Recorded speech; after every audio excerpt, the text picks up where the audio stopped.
Doctor Yunus সাহেবকে বলতে চাই যে আপনার কাছে আপনার এটা মনে রাখতে হবে, এদেশের মানুষ আপনাকে যেভাবে সম্মানের আসনে বসিয়েছে, কারণ তারা দেখছে আপনি আপনার দায়িত্ব পালন করছেন, তারা দেখছে আপনি দেশের জন্য ভালো কাজ করছেন।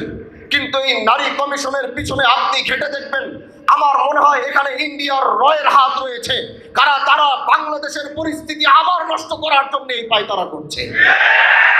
এজন্য আপনি সেটাকে আত্মশ্রয় দিবেন না। যারা আপনাকে যেভাবে ক্ষমতায় বসিয়েছে, ইসলাম এদেশে মাথা উঁচু করে বেঁচে আছে, ভারতবর্ষে ইসলাম মাথা উঁচু করে বেঁচে থাকবে। নারী কমিশনের নামে যদি কোনো ইসলামের উপর আঘাত আসবে, তারা যেভাবে আপনাকে ক্ষমতার মস্তদে বসিয়েছে, এদেশের আলেমরা আবার আপনাদেরকে ক্ষমতার মস্তদ থেকে নামাজীয় বিন্দু পরিমাণ চিন্তা করবে। এজন্য মেরে দোস্ত মেরে আজিজ, আগামীর বাংলাদেশে আমরা এই সমস্ত কিছু মানব না। অনেক কষ্টের পরে আমরা এই সিচুয়েশন এনেছি। ওলামায়ে কেরাম বসে আছেন, কারা নির্যাতিত ওলামায়ে কেরাম আমার সামনে বসা।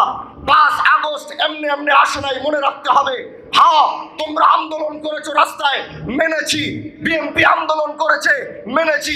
জামাত আন্দোলন করেছে, মেনেছি। ছাত্ররা আন্দোলন করেছে, মেনেছি। কিন্তু আমরা মুসলমান, আমাদের এক ভরসা আল্লাহর দিকে। কারা নির্যাতিত ওলামায়ে কেরাম, যেদিন এই দেশে হাতের ভিতরে ডান্ডা বেরি ঢুকিয়ে তাদেরকে ঢুকানো হয়েছিল, যাও সেই কারাগারগুলো দেখো। সেই কারাগারগুলো দেখলে, যে রুমগুলোতে তারা থেকেছে, সেই রুমগুলোর মাটিগুলোকে জিজ্ঞাসা করো, তাদের কত চোখের পানি সেখানে পড়েছে। 5 আগস্ট এমনি এমনি আসে নাই, আলেমদের চোখের পানির বিনিময়ে এসেছে।